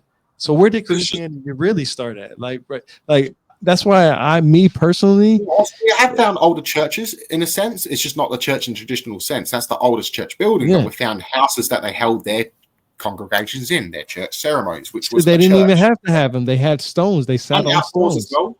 Yeah, that's what I'm saying. They had stones. X marks the spot where they was talking, where the tav or the tower, whatever you want to call it. There's different ways with ancient. And Hebrew the first ways. Christians in Ethiopia are a different community of Christians. They were Gnostic Christians that were there. Yeah, they got wiped out. So a lot of those other Christians today in Ethiopia, some of them fall under the Rastafarian belief. Not all of them, but some of them have that belief, and it's like, no. But other than that, you had some hardcore Christians there in Ethiopia, and this is why I don't like some of the Rastafarian ones, because they take away this credit of these guys. They were fighting both Christian crusaders and Islamic extremists at the same time. They would help both sides. So they would help the Muslims, they'll help the Christian crusaders as well, fight against each other to protect their own people. And whoever side was being the most dick, they would fight against. So they're like in between the peacekeepers there. And they held their own massive kingdoms there in medieval times too, lavish, rich kingdoms in Ethiopia. They don't talk about this stuff. Well, see, but this is the thing, and I'm glad we back on the Christian thing. There's always people talking and arguing about who Jesus Christ was. Jesus Christ was this. Jesus Christ looked like that. He walked this way. He had hair tight like this. He was a Jew. He was this, that, and the third. Who the fuck gives a fuck what Jesus Christ? Who the fuck who he was? Let's talk about what he accomplished and what he maintained. And you can literally sit here and say that he didn't do anything but wanted people to be treated right. Be equal. Everybody be treated right. Everybody be treated equally. Everybody has rights. Everybody has, the right to live, the right to eat, the right to be clean, the right to be heard, thought of, taken care of. Just being a good human being. Nobody argues about that. People, even religious people, they argue about, well, my Jesus was black or my Jesus was white. I don't give a fuck what Jesus Christ's color was. He was a good ass motherfucking person. He could be purple for all I give a fuck. He came onto this planet and he tried to teach everybody to be like, look, you are a good person. You are God yourself. You can accomplish whatever it is you want. You don't have to bend your knee to nobody else. And that's basically what made a lot of people mad, was because he went away from bending the knee, worshiping somebody else. Yes, you give praise and honor to your creator, whoever that may be, whoever you choose that may to be. Who you want that to be. When you start a philosophy or simply doing the kind stuff, it's not what you get killed for. You get killed when you start saying the other religions are evil. And let me ask you this: how can you know you lived a good life if you haven't died yet? Yeah, that's another thing. 100%. 100%. If you can't say you had a good life or a bad life until the day you die. Yeah, I was gonna say Jesus also, like, and his parables and metaphors also taught you how to free your mind from your physical beings, and also that you yourself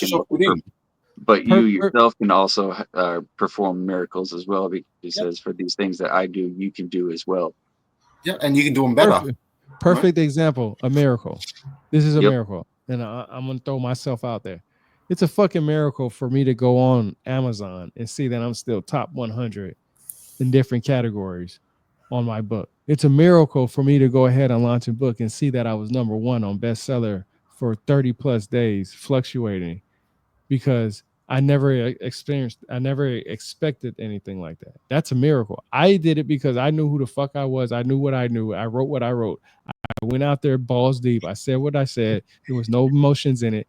And people liked it, whether they agreed or liked me or whatever the case may be. They fucking liked it. And nobody has yet to this day said, yo, you're wrong, bro.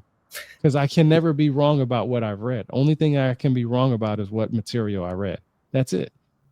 And that's why I made it a point to, that's why I say we like, for instance, Tyrone Muggsy Bogues. I don't know if you guys know who that is, but that was like the shortest basketball player out there in the NBA. He played in the movie Space Jam. If you don't know who that is, I think he was like no taller than I am, and I'm 5'8", if he was that. He played in the NBA, shortest motherfucker out there. Now, we all been told that you can do anything you put your mind to. Well, we know that's a fucking lie. I can't go out there and be a basketball player. I know I can't be a baseball player. But what I can be, a professional, I should say. But what I can be is I can be somebody that's regarded to as a great teacher in basketball or a great teacher in baseball or so forth, knowing that I know the techniques that they're not using, that's the right techniques. And that's where streaming and presenting your material and your knowledge plays the part, right? I don't know if you guys know who this is, but Tyrone Muggsy Bogues is not one of the best, shortest basketball players out there. There's another dude out there named the GOAT. And I've watched his movie plenty of times. And this dude is literally, he was supposed to be the Michael Jordan of our day. He literally took a $20 bill off the top of a fucking backboard. And he was short as hell. No taller than me. And I'm like 5'8". So you can do things that you can do. And he didn't make it to the NBA. But there was a movie about him before there was a movie about Michael Jordan. And this dude fell into drugs. He was in jail, in prison. But they still made a movie about him because his legacy, his knowledge for basketball carried forward, and nobody could top that. And you don't have to be under the limelight to be known for that. That's why I say a lot of people who is in the limelight today, um, the Giorgio Tsoukalos or the Jason Sands or the Lou Elizondo. And I'm not saying anything bad about any of them. I'm just saying they're under the limelight. They have a certain aura about them that most people don't know. We're four regular fucking dudes. You know what I'm saying? I tell some, you have no idea how I'm waiting for the motherfucker to tell me, who the fuck are you? Well, bitch, I'm the motherfucking bestseller. That's what the fuck I am. In prehistory in different categories, I can say shit like that. And it's not to shit on somebody, but I tell people like this, I'm not a humble person. And I was telling my wife this the other day. Do any of you understand what humble really means? Like, have you ever looked at the etymology, the origins of what humble means? Because most people means that when you're humble, you don't boast about who you are, right? Right? You don't talk about how good you Well, are. submissive, so as you're Yeah, submitted, basically. submissive, exactly. So, yeah, exactly. Being humble is being submissive to somebody else. I'm not submissive to a motherfucking person. I'm not bending my knee and I'm not bowing down to no person. I know how many hours I put into my reading. I know how many hours I put into my research. Me bowing down to somebody that says they might do something more than me, words speak loud. You might think words speak louder than words, but actions speak louder than words to me. And I can prove everything that I say. It's a word of religion and authority and kinglyship. So basically, you're only humbled by the king or your God. But see, that's the thing. I think I am my own God, so I'm not humbled by a motherfucking person. You see what I'm saying? I'm not because I know who I am. I know where the knowledge that gave me where I'm at. Do I believe that I can create life? I got 3 fucking kids. You goddamn right I can create yourself. Life. You know what I'm saying? Can I take away a life? Can I take away a life? Yeah, I was in Afghanistan, Iraq. How many fucking lives you think I took? You know what I'm saying? Did I come back? Did I resurrect? Motherfucker, I'm a Purple Heart veteran. I literally died on the battlefield. Come at me. That's 3 in a row. You know what I'm saying? So I know who I am. And I know the next guy can take me out because there's always a powerful, more evil or more sophisticated or intelligent God than I am. I know that. Now, is there an almighty God that created me that put me here? Of course. It's a fucking atom. And whatever smaller than that. Your universe is different than my universe. What your hatred for is different than my hatred. My love for things is different than your love. That's why there's a different depictions and understanding of different gods. That's why most women who wanted a child, they would pray to a female deity. They wouldn't pray for a male deity. Fuck no. Different strokes for different folks. Exactly. Yeah, and even the goddess worship was high in regard, and even in ancient Judaism. I honestly think that Jesus had a concept of both El and Asherah, not so much being individual deities, but being one. So being created in God's image, both male and female in a sense. So almost like a Maccabite in a sense, but not quite. So beyond sex. So basically, really the meaning of that is opposites in union. So negative, positive energy, atoms, all that sort of stuff as well. Taken into account. But yeah, in regards to the feminine idea, you had Asherah being the mother of the gods, El Elyon being the father. There's an idea that the true name of Asherah, or even El, or even Asherah's image was placed inside the Ark of the Covenant. All sorts of ideas. You have Jesus stating, those who do the work of my Father are my mothers and brothers and my sisters. So that also implies, mothers. So again, with this idea of cosmic mother, the idea of the feminine Holy Spirit, the Holy Spirit was female. You hear the Pharisees and Sadducees ask, who is this Sophia that is with Jesus? That's in the Greek text. So Sophia being the name of the Holy Spirit, being feminine, God's Sophia, God's feminine wisdom, back in Hebrew, Chokmah, or even Ruach HaKodesh. So these words imply something feminine in union. So the idea of mankind and God, male and female, so. Yeah, it's strange because a lot of people hear that word feminine and be like, that's weak. Nah, man, that's your empathy, bro. That's your empathy, bro. You got to have some clarity. There's some ideas that Asherah had a penis too. So it was like some different beliefs, almost like hermaphrodites. The idea of God being both us, male and female, we are God. You know what the problem you know what the problem with the world today is? Everybody want to act like they hard until that hard moment comes up to them. You know what I mean? I can tell you right now, being in Afghanistan, Iraq, I've been in plenty of situations where I've seen the most I thought the most roughest, toughest motherfucker was going to do some shit, bow down in the quickest when the bullet started flying and the rocket started exploding. Like, I'm telling you, people talk so much shit so fast that they don't realize that that's all you're doing is talking shit. Wait till that motherfucking big motherfucker come out there, that chihuahua bite that little pit bull in the right spot in the neck, and that pit bull is done. You know what I'm saying? You can be the biggest mad motherfucker. It only takes one bite to fuck you up. That's it. And that's what happens with our world when it comes to education and knowledge. You know, everybody wants to hurry up and share something that they think they know. But in reality, what you think you know is what you don't know. I can tell you right now, I read so much of that. Every time I pick up a different book, I'm confused. I'm more confused than I was. Every time I pick up a book, I get more confused. And I'm like, man, should I just stop now and just carry my knowledge forward? But guess what? Knowledge doesn't stop until the day you die. And even after then, you carry that shit forward. It's in our DNA. You can answer this greatly because you were a soldier, you know, still are. That being said, I'm brother, a soldier in the history field you now, see, bro. especially being in battlefield, which would be fucking hardcore. I could only fucking imagine. You see that if you were in that shit every day, you could probably see it how people in the ancient past would worship their war gods for safety. Hey, bro, man, look. Let me tell you something. Man, hold on. Let me show you something. I'm gonna show you something right now. I've got them on something.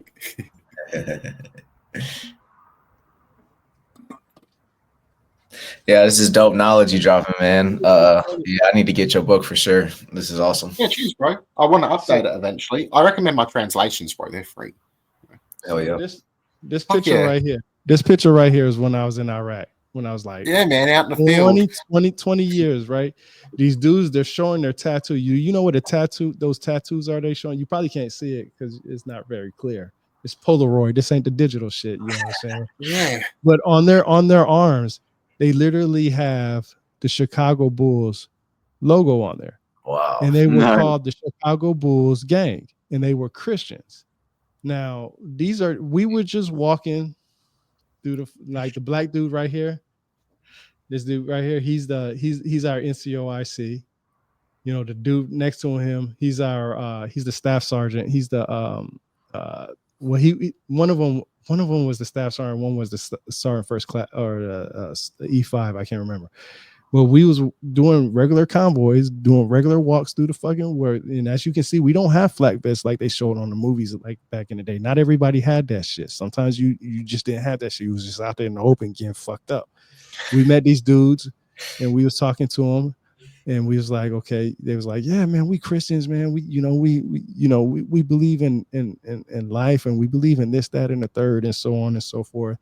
And of course, you know, I'm out there with the locals, chilling with them, you know what I'm saying, talking to them. And they live, think, and do shit just like us. Literally. Different religions. Muslims, Christians. Yo, I'm over there, I probably took some of their family members the night before when we was on missions. And here we are taking fucking pictures together. This is what I tell people all the time about this time period. Those motherfuckers were doing shit because that was their country. Not everybody was at war with us. If a motherfucker came to my country right now and invaded, I'm going to fight that motherfucker with everything that I have. You know what I'm saying? I'm not going to let them take over my shit. That's why I'm glad that we are able to practice our Second Amendment rights and bear arms and shit like that. Because nobody can come kick in my motherfucking door that I can't do something about. You know what I'm saying? And it's serious because when I was over there, bro, we would send up what we call TCPs, traffic checkpoints, right? And these motherfuckers would ride through, and they would ride. You think people in Chicago and Cali and New York riding through Dracos and AKs? No, these motherfuckers had everything in their car: AKs, pistols. I got videos of this shit too, and we would confiscate. We would confiscate that shit. Take it right out their fucking car. Just imagine you being a grown-ass man driving down the road. Somebody take your protection that protects you and your family out of your car. Now, I can't be mad at them for being mad at me for that shit. I know the shit that we did over there when I was in 2002, 2003, 2004. I know the kids and the grandkids. They don't like us, and it's all about religion. I'm telling you, over there in Iraq, man, the Muslim community, the Christian community, they were all separated, separated. And they did, and even the Sunni and the Shiites, then the Shiites were separated, and they were exactly, and they hated each other for some reason because of different beliefs, but they read the same Quran. It makes no sense. The same thing with Christians. You know, you got different I can sects. read exactly. Different Muslims don't want you to know. It's like, no, one Muslims. No, you got different types. It's like Christians, you got different types. Look, bro, I can't even tell you if this dude is still alive out there or not. You know what I'm saying? You know what I'm saying? Yeah, man, 100%. This is back in the days, bro. You know how I took my magazine out of my rifle and he got his in there because that motherfucker flip on me. I'm gonna flip on you. Y'all don't see that shit, do y'all? Y'all don't see the magazine in my motherfucking rifle. He holding mine. I'm holding his. That's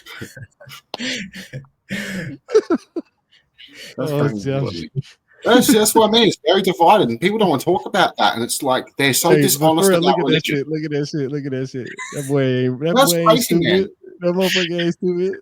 Yeah. You were smart doing that, though. Like 100%. I would have been like, I tell you, that's fucking. I might not have been smart enough to do that. That's fucking hell. Just look at this shit. Look. That boy ain't playing around. Hey, turn that motherfucker on me if you want to. Yeah, fucking right.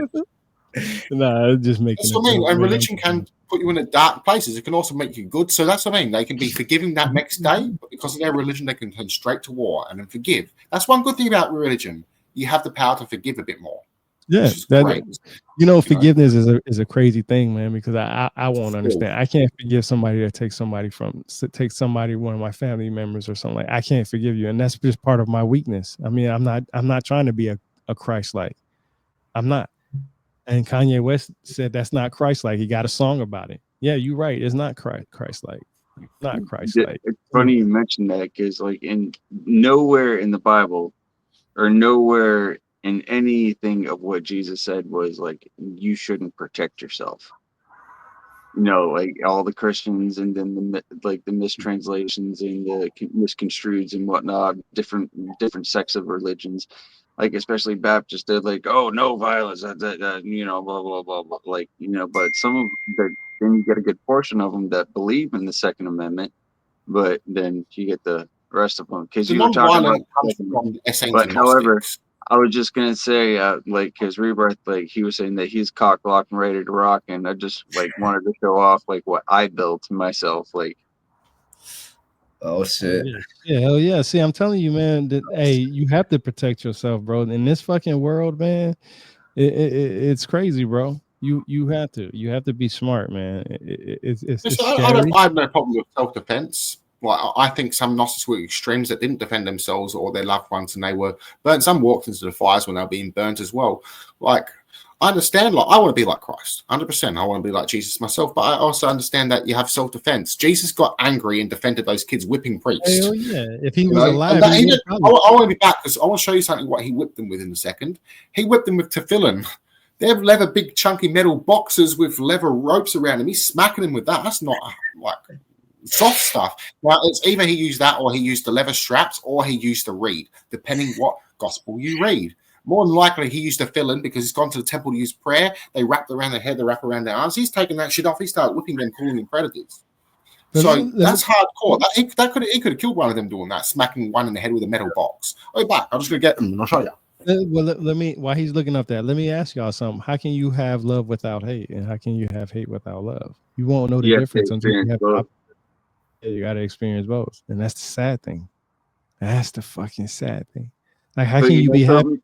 The more beautiful thing about it is you get to experience everything in between. Yeah, that's the, well, I ain't gonna say it's beautiful. That's the scary thing. I don't beautiful. I don't know about that. I don't like some of the shit I experiencing, man. Like, damn, man. Right? Like, fuck this bullshit, man. Like, I'm not even gonna lie. Like, I was talking to some gentlemen earlier today. I went down to what they called the World Festival here in my city. I don't know how many they've done, but we went today. And I'm some dude set up. So let's pretend I'm Jesus. I'm rocking up here like this. I'm going to the temple. I'm about to do my morning prayers and stuff. I've got this tefillin. I'm wrapping this around, except these ropes be thick, not like this cheap shit. This is just a replica. All right, so they'd be using this Tefillin with big leather straps. So imagine getting smacked. Now, these are plastic ones, not real. Imagine this is made out of metal and leather. You're getting smacked by this. This is what Jesus is smacking the priest with, calling them predators. You laced up calling them. This motherfucker came out. This motherfucker did a wardrobe change on us, bro. Yeah, man. Got the full Jewish set on. So I've got a full thing. So I can go over there like this. I've got the gown and everything. So I just chuck this on as a display to show you what I mean. Gotta take this out now. Didn't want it. Hang on 1 second, gentlemen. I gotta go switch my laundry over. So that's what I mean. So he would have been rocked up and everything to go, ready to go to the temple. He's not just gone there by himself, though. So this is the day I reckon he's recognized himself as fire, because he's gone there with a mob, a crowd. So when he's with the priest, they weren't so much scared of him. They were scared of the crowd that he was with. So he's taking a whole do that again.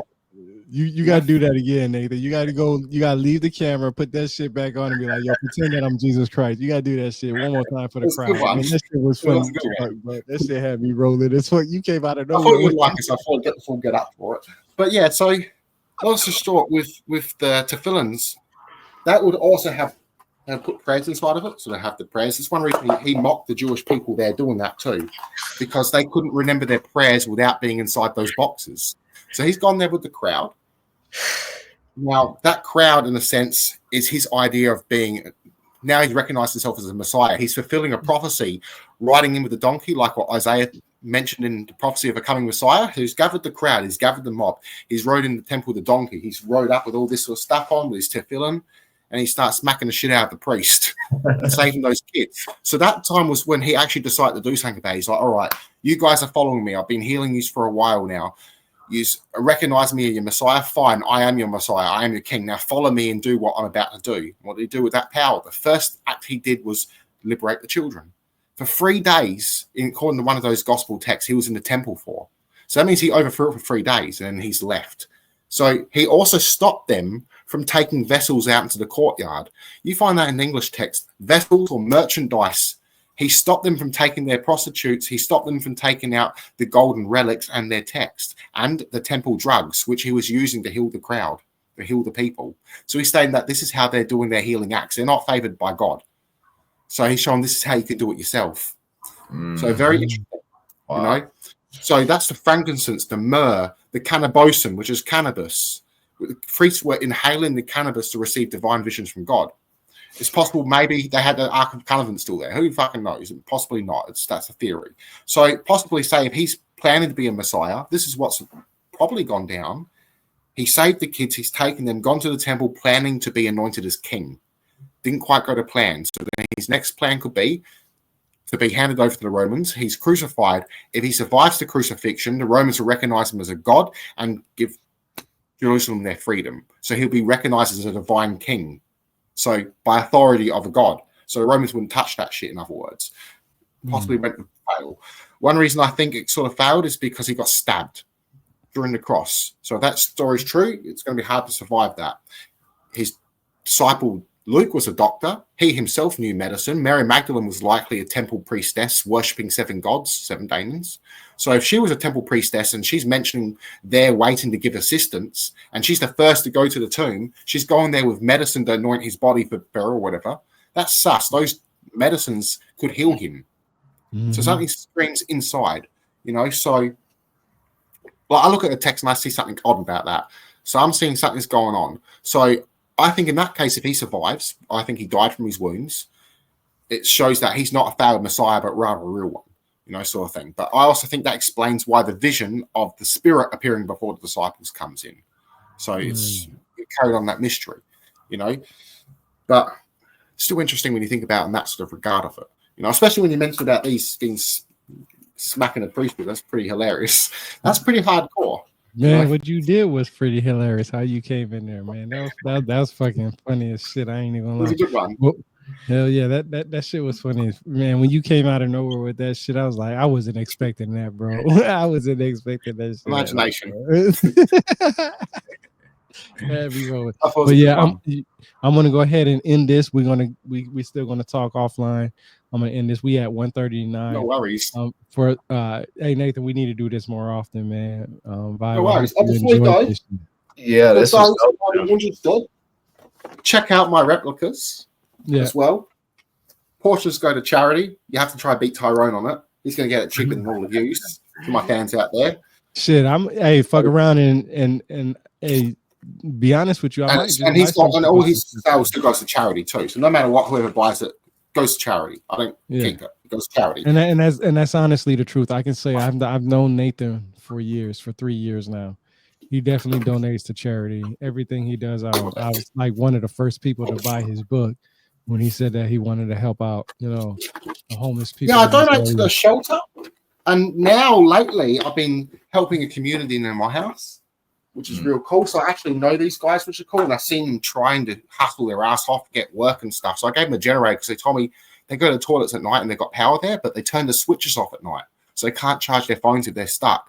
And so I got them a generator, so now they can charge their phone up so they can get to work. That's what I'm talking about. That's the type of shit of support that we need in this world, man. And I'm definitely going to help out with that, because I definitely have definitely done that in the past.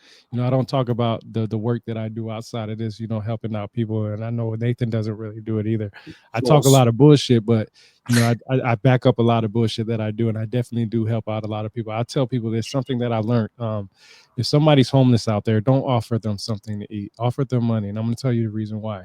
When somebody who doesn't eat as often that you do, their stomach shrinks, meaning that if you give them, a cheeseburger, they can only take 2 or 3 bites out of that cheeseburger, and that cheeseburger is no longer good for them. So if you honestly want to help somebody, I know some people say, I don't want to give nobody no money because I don't know what the fuck they're going to do with it. They might buy drugs and alcohol. Well, bitch, are you buying weed and alcohol with your shit? So stop judging somebody else what they doing. If that person needs it, just give it to them, man. Look, if they go out there and spend it on,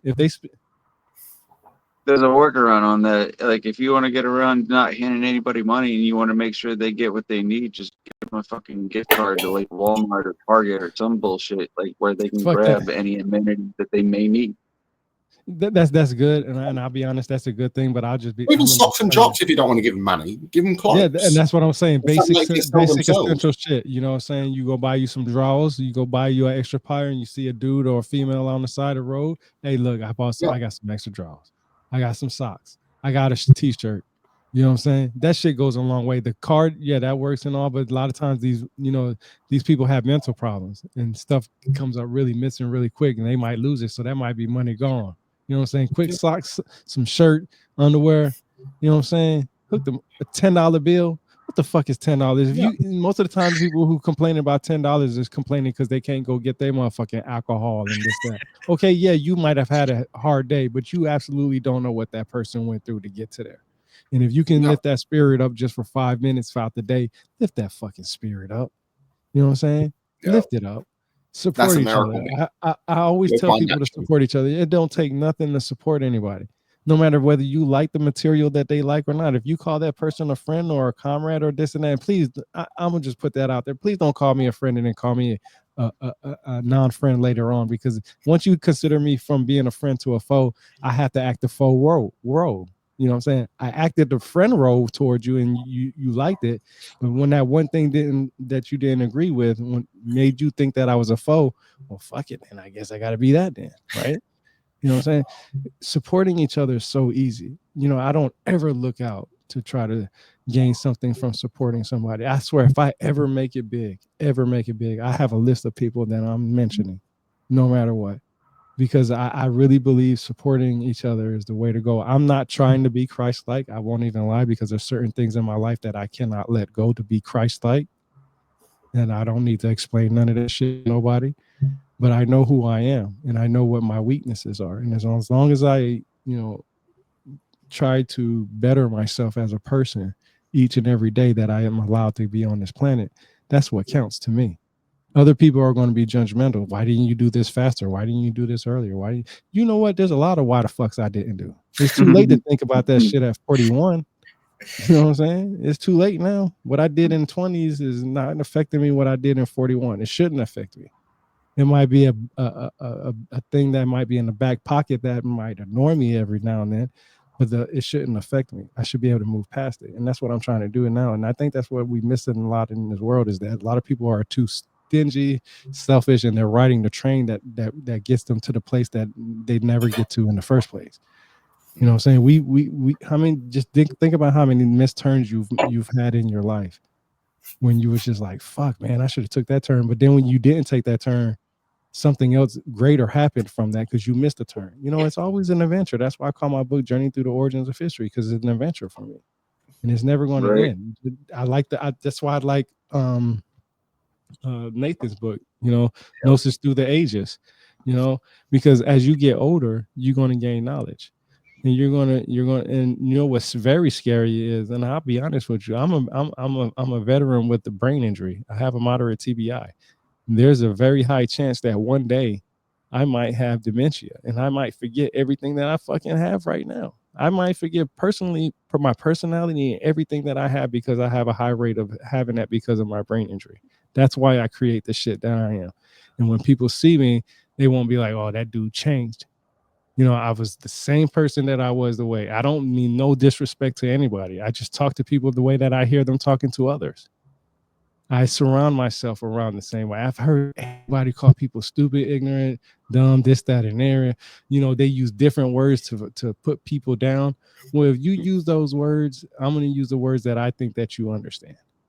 And if you want to speak righteously, I will never use a curse word. I know how to separate myself around people. But the problem is, in this world, that's what we're forgetting. We're not being individualized. We're being, everybody's got to follow the train, you know. Everybody's got to jump off the bridge. And I ain't gonna lie, if I seen all my friends jump off the bridge, I'm gonna be like, these motherfuckers high? I'm not jumping off the bridge. You got a parachute? You know what I'm saying? What the fuck we jumping off the bridge for? Is this bitch about to break? Is there a reason why? Can I run across this motherfucker? Can I take a different route? You know what I'm saying? I'm not jumping out of some water. I'm not just, I ain't even trying to jump in water. I'm from the South, bro. Everywhere I go in the South, there's alligators. I'm afraid to jump into some water. If I jump in the swimming pool, I still think Jaws is in that motherfucker with me. You know what I'm saying? So it's just the way it is. But I really do appreciate this. I'm gonna shut this down. We did really good with the views. Everybody, I tell you right now, a lot of people have been hitting me up in the DMs. That's why I've been doing these a lot more than what have I learned from reading this book.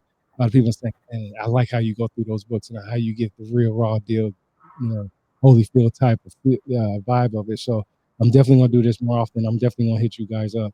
Nathan, man, I appreciate you, bro. Hey, we're gonna close this down, but don't leave anywhere yet. No, I won't. I'll stay until. Yeah, it means just in the street. Yeah. I look forward to the stop.